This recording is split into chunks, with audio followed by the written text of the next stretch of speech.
Welcome to Adventist Angels Watchman Radio.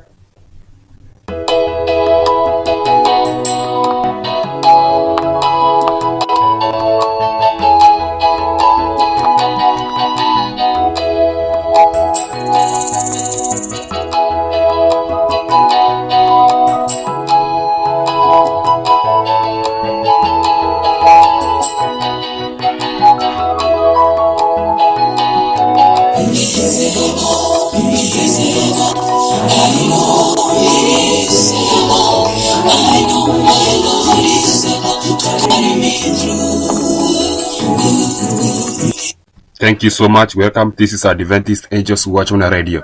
My name is Evangelist King Osium from the Horn of Africa. The end is near.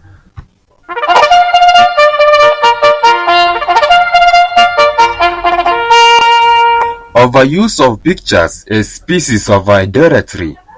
This message was written by Ellen G. White in September 8, 1899 from Strathfield, NSW, Australia to G.A.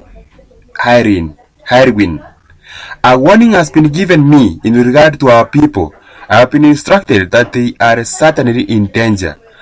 God declares, "Thou shalt not have no other gods before me. Thou shalt not make unto thee any graven image or any likeness of anything that is in the heaven above, or that is in the earth beneath, or that is in the water under the earth.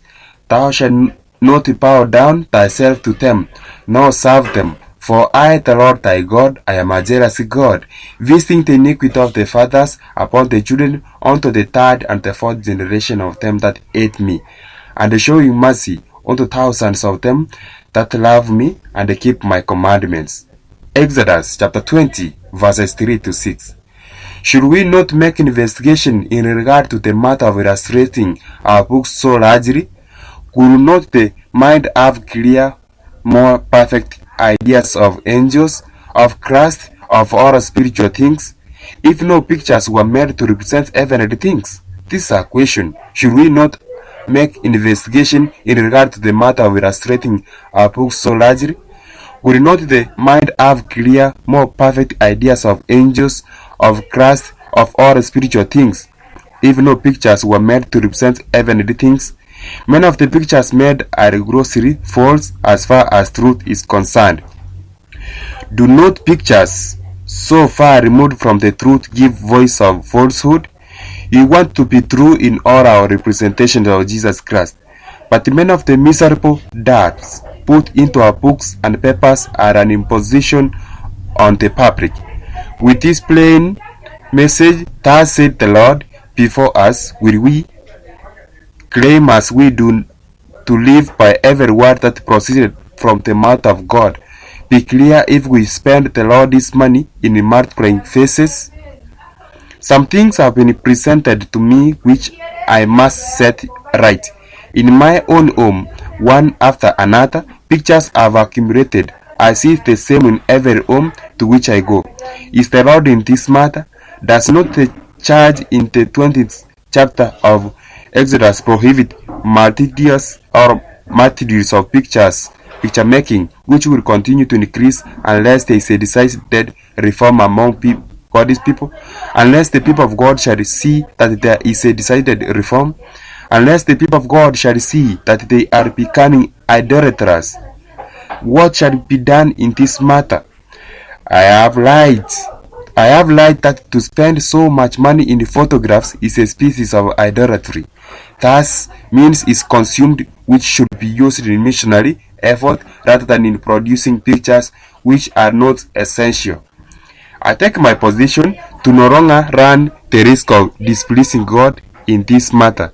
I think that if in this our day of test and trial, each one of us would study the words Moses was commanded to speak to the people, there will not be in the temple courts those who are in positions of sacred responsibility, yet are weaving into the web of sacred things threads of selfishness, using common fire in the place of sacred fire of God's own kindling.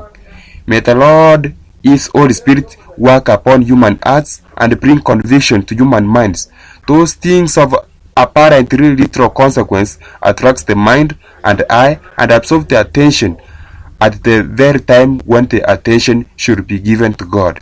The question was asked, what does the care and anxiety, the delay in completing the books and then sending them out waiting with cards amount to?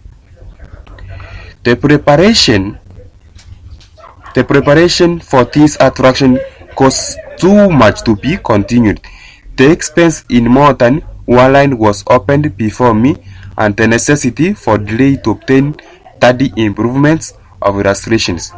I am burdened in spirit to say to my brethren who are engaged in book making, you are gathering to yourself heavy burdens.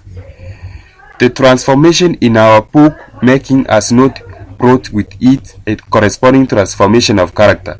The almost endless succession of wearisome research and delay and anxiety and the great expense in increasing facilities to multiply illustrations is simply leading in advance in a species of idolatry. Harmonious spirit and action are not brought into the work, but instead rivalry and strife. The parts is straightened to meet the demand, irrespective of the outlay. Pictures must be obtained to meet the tests of canvasser, publisher, and author. Spiritual rest is not secured by us, because men do not yoke up with grass to learn its meekness and lowliness of heart. While experience of a character that renders it of no value, man is dwarfed spiritually in a proportion as he invests an important means and instrumentalities that occupy the time and the mind in carrying them out, making work and business in religious lines take the place of genuine devotion. The process is easy, but what have you? A religious theory without the Saviour's endorsement. Well done, good and faithful servant. Letter 145, 1899. RNG White Estate, Washington, D.C., September 5, 1985. This is the entire letter. God bless you. This is Adventist Angels Watchman Radio, your number one radio, your number one Christian radio.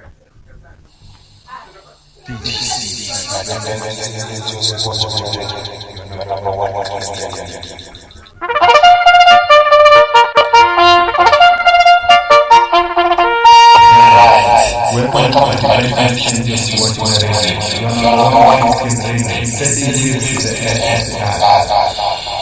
Find us on Facebook, on Twitter, on YouTube at Adventist Angels Watchman Radio. May you be blessed. The Lord Jesus Christ coming very soon. Are you ready?